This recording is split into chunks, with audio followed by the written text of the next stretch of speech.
Hi hello welcome back to my channel. ఇవాళ వీడియోలో నేనైతే మీకు చూపించబోతున్నాను మదురై. మేమైతే రీచ్ అయిపోయాము, 8:30 టైం అవుతుంది.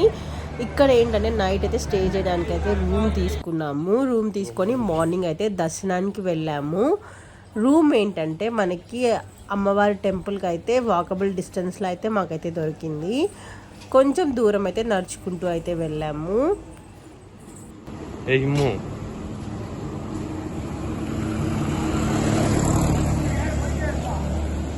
పంచశక్తి పీఠములలో మధుర మీనాక్షి ఆలయ పీఠము ప్రముఖమైనది. మీనములు వంటి చక్కని విశాల నేత్రములతో ఒకే ఒక మరకత శిలతో అమ్మవారి విగ్రహం అయితే చెక్కబడినది. ఆకుపచ్చ నీలము కలగలిపిన మరకత మణి శరీర కాంతి ఆ తల్లి ప్రత్యేకత. స్థల పురాణం గురించి అయితే తెలుసుకుందాము. మదురై పాలకుడు మలయధ్వజ పాండ్య చేసిన ఘోర తపస్సుకు మెచ్చి పార్వతీదేవి చిన్నపాప రూపంలో అయితే మనకి భూమి మీదకు వచ్చింది. ఆమెను పెళ్లాడడానికి శివుడు సుందరేశ్వరుడుగా అవతరించాడు. అమ్మవారు పెరిగి పెద్దదై ఆ నగరాన్ని పాలించసాగింది. విష్ణుమూర్తి తన చెల్లి పెళ్లి చేయడానికి వైకుంఠం నుంచి బయలుదేరుతాడు. అయితే సమయానికి రాలేకపోతాడు. స్థానిక దేవుడు పవలక్కనైవల్ పెరుమాల్ ఈ వివాహం జరిపిస్తాడు. ఈ వివాహాన్నే ప్రతి ఏటా చిత్తరై తిరువల్గా వేడుకగా నిర్వహిస్తున్నారు.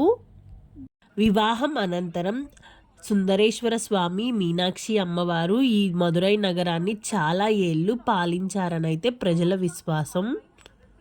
ఆ తరువాత ఇరువురు ఈ ఆలయంలోనే కొలువై ఉన్నారని ప్రజల విశ్వాసం. అమ్మవారి గుడి చుట్టూ ఏంటంటే 4 గోపురాలు అయితే ఉంటాయి. ఈ 4 గోపురాల దగ్గర ఏంటంటే మనకి లాకర్స్ అవైలబుల్లో ఉంటాయి. మొబైల్కి 5 రూపీస్ అయితే ఛార్జ్ చేస్తారు. అలానే చెప్పలైతే ఫ్రీగా అయితే మనం పెట్టుకోవచ్చు. మేమైతే వెస్ట్ సైడ్ గోపురం నుంచి అయితే ఎంటర్ అయ్యాము.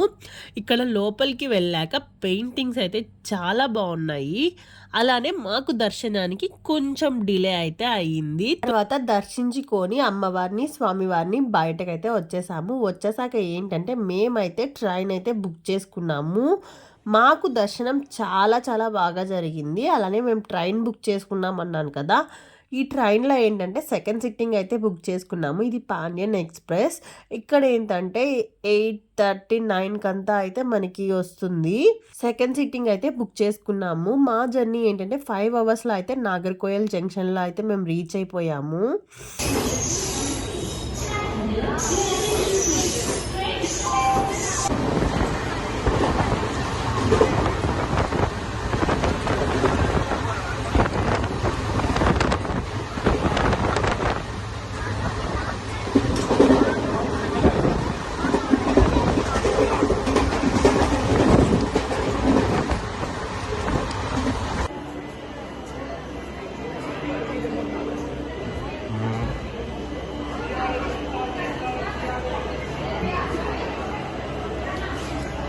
జంక్షన్ తిరువనపల్లి పేరు కూడా రకంగా అవసరమైన లాగా ఉంది.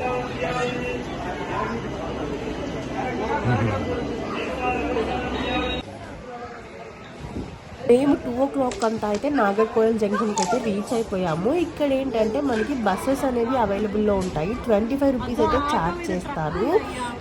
ఇంకెంతసేపు అలానే చూస్తారు. నా వీడియో కనుక నచ్చినట్లయితే ఒక లైక్, షేర్ అలానే సబ్స్క్రైబ్ చేసేయచ్చు కదా. Thanks for watching.